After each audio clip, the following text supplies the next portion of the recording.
Olá galera! Olá galera! O penteado que eu vou ensinar pra vocês hoje é o Half Bun.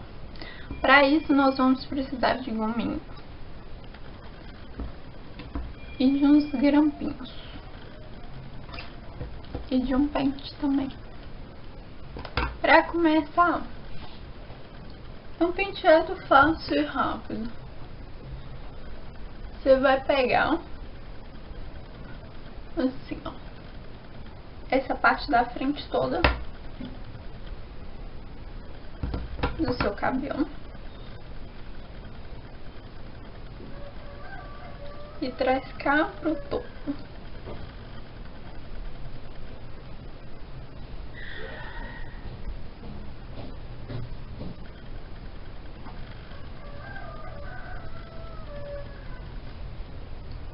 Como eu tenho franjinha, eu vou soltar um pouquinho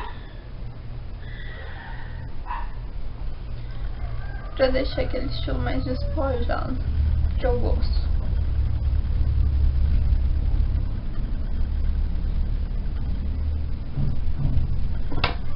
Você puxou tudo aqui pra frente, bem pro topo mesmo da cabeça.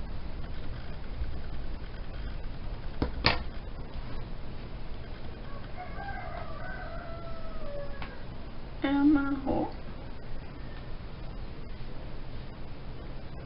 E aí na última volta você puxa, mas deixa assim, ó, não puxa tudo não.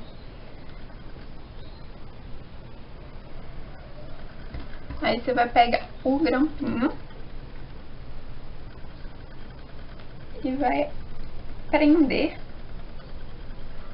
as pontas para arrumar ele e deixar ele bonitinho.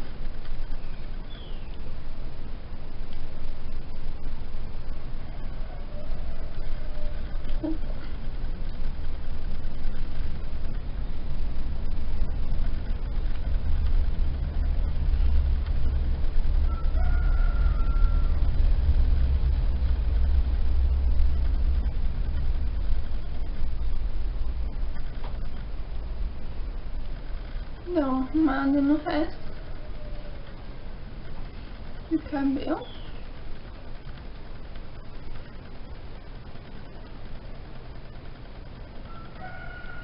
Pronto. Simples, prático e rápido.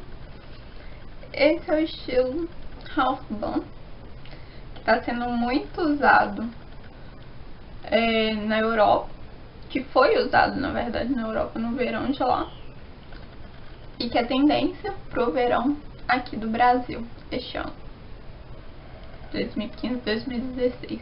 Então, espero que tentem fazer em casa. Olha como é que fica bonito. Tentem fazer em casa. Espero que gostem do penteado. E se vocês gostaram deste vídeo, clique em gostei, dê uma forcinha aí, se inscreva no meu canal, me siga nas redes sociais. Beijo e até o próximo vídeo. Tchau!